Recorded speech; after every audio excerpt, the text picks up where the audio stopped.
Welcome back. Today I'll be talking about my favorite new everyday carry keychain flashlight, and that's the WiSmart Bullet.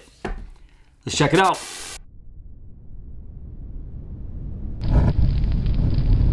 This light looks so tiny on my monitor right here. I should probably zoom in a little bit just so you guys can see just a little bit better. So I'll give you guys a better look at the Bullet here from WiSmart. This was a Kickstarter that I helped kickstart, and they also had an Indiegogo campaign going. And I received this about a month ago, and I've been rocking it on my keychain ever since. I absolutely love it, and I want to show you guys exactly why I love this bad boy so much. But you can see I have two boxes right here on my desk. Yes, the titanium version, which is this version right here, came in this box. And inside this box right here is the copper version. But it's not a pure copper. I'll talk about that a little bit later on. It's a copper alloy, which is copper and zinc, which is technically brass. If I can get my camera to focus here, you can see the brass model right here, and then side by side the brass, and then the titanium right here. Now let's talk about why I like this tiny flashlight so much.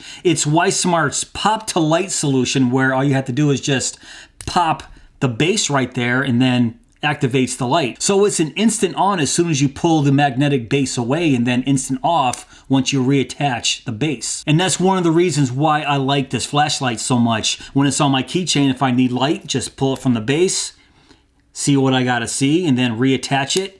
Instantly turns back off. Yes, it is fairly limited because it's technically only one mode. Once you pull that base off, that light, that 100 lumens that you see right here, you can't increase it, you can't decrease it. It's just that one mode, which I think is perfectly fine because this basically lives on my keychain. And whenever I need to see something, it's just as easy as pulling it from the base and activating the light. And 9 times out of 10, it's when I'm trying to get in my house because I walk into a mudroom and it's generally dark out there, or if I'm inside of my car when the light goes off and I'm trying to insert my keys into the ignition. This is perfect just to be able to see real quick, just a quick burst of light, and then put it right back on. It's perfect. And let me just show you how this works here. So once you pull the base away, yes, it does light up. You can see it has a little stem right there on the base. And then once you reattach the base with that stem into the hole right there, then it'll deactivate the light. Now, to be honest, I wasn't aware that it had this stem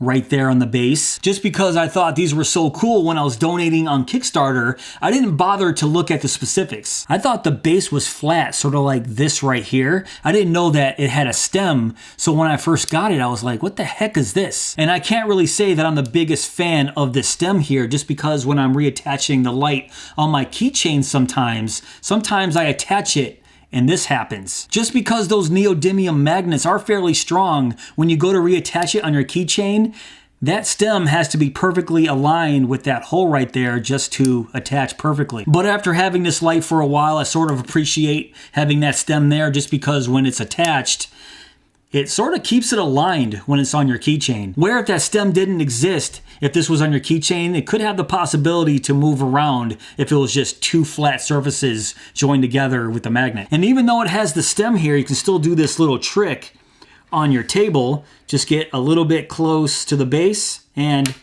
gets sucked right to it. So it'll attach like this every single time, stem and all. So let me see if my camera can pick up the LED in there, that tiny little LED. That is a single micro SMD LED, and I already mentioned is capable of 100 lumens. And the color temperature is fairly cool. I would say it's right around 6,000 Kelvin. It's a very cool white light, as you guys can see on my desk here. Then you guys can see that fairly even beam profile on my desk here. You can see no hot spot, just very even from one side of the beam edge to the other. Now, these two are not the first pop to light flashlights from WiSmart. They actually had a version 1.0 and a version 2.0. Now the Bullet here takes the place of the 2.0, which was basically exactly the same specs. The WiSmart 2.0 has the same micro SMD LED capable of 100 lumens, the same as the WiSmart Bullet here. It looks like the main upgrades are the body.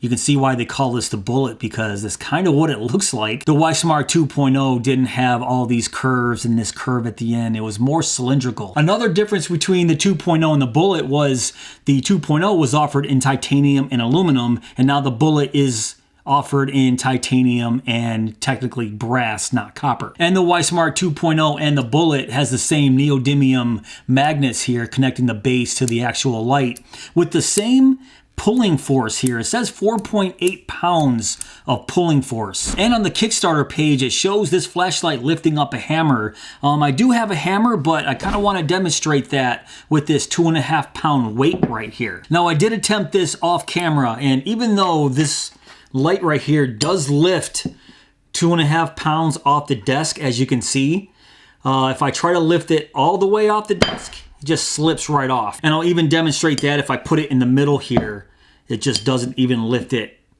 at all. Well, there we go. It's lifting a little bit. I don't want to drop it again. Ah, it's so loud. And don't get me wrong, I'm not saying that this isn't a powerful magnet, because it is. Once it's attached to the base, I have no doubt that this isn't just going to fall off very easy. And to be quite honest with you, if I show you the GIF on their Kickstarter campaign of the guy lifting the hammer with the flashlight, it looks a little suspect to me. I don't know if it's just me, but it looks a little bit weird right there where he starts to lift the hammer and the hammer kind of shifts over to the side a little bit. I'm not 100% on this, but it looks like that hammer might have a little bit of assistance. I don't know, but honestly, I don't think that that flashlight is lifting that hammer the way it's showing in this video. Now, I'll show you right here at the tail end of the Bullet, those 6 little slots right there. You can actually add on 6 luminous vials to those slots right there. I didn't opt for that. I didn't feel the need for the base to glow in the dark. I would much rather have tritium vials there, and no, they didn't offer tritium vials because they are illegal in some states, but they did mention if you can get the tritium vials in your own state, you can insert them and then life is good. And another reason why I like this is just because of how small it really is. They both come in at 4.1 centimeters, which is right around 1.61 inches in length. And if I bring in a quarter here and try to hold it up side by side so you can see the differences between the American quarter here and the Wismart Bullet. Also, the width right here is about 1 centimeter or about 0.39 inches. So this thing is tiny. And they don't weigh too much either. So the brass model weighs about 18 grams and the titanium version right here weighs about 12 grams. And yeah, even though I have 3 batteries inserted in the titanium version with this copper keyring, it still feels like it weighs a lot less than the brass version right here with no batteries and no keyring. And speaking of batteries and keyrings, they don't include those in this purchase at all. I had to supply my own keyring here, and I had to supply my own batteries right here, which I don't just have these guys laying around. It takes 3 LR41 AG3 button cell batteries, as you see right here. So just keep that in mind, that the keyring and the batteries are not included. And if you guys are curious on how the batteries are inserted, you just have to twist dead center right there, and then it splits apart, as you guys can see. Now, when I was donating on the Kickstarter, this was advertised as pure copper and titanium, but now we all know that this isn't pure copper, it's a copper alloy. To be exact, it's a copper and zinc mixture, which makes brass. So this is a brass flashlight, not a pure copper flashlight. Now, as a backer, I was made aware of this after the fact through an email. Wismart basically said they're aware that they messed up calling this pure copper when it in fact was just brass, but the prices that we paid for the flashlight was for brass and not for pure copper. If it was a pure copper flashlight, it would have been more expensive. And for backers that felt ripped off, they were offering vouchers that would be good for their next Kickstarter campaign, or they basically said you can send this back and they will make a pure copper version for you, but it would be a little bit more expensive. For me, I think I'm good with the brass version. I don't need a pure copper version, especially if it's just slightly cheaper. So my final thoughts on the Wismart Bullet here is it's now my new favorite everyday carry keychain flashlight. No, it's not the brightest keychain flashlight in the world, and for me, it doesn't have to be. It's just so convenient to have on my keychain just when I need that quick burst of 100 lumens and then reattaches right to your keychain. I think it's perfect. And guys, let me know which one you like better. Do you guys like the titanium version or the version here in brass? Or if you have the previous versions of the Wismart Bullet here, either the 1.0 or the 2.0, let me know what you think of those two and if you still have them. Alright guys, that's pretty much it for this video. What do you think of the Wismart Bullet in titanium and brass? Now, if you want to check these out for yourself, I will put a link to the pre-order page down below in my description box. But if you did enjoy this video, please give me that thumbs up. Please subscribe. And go!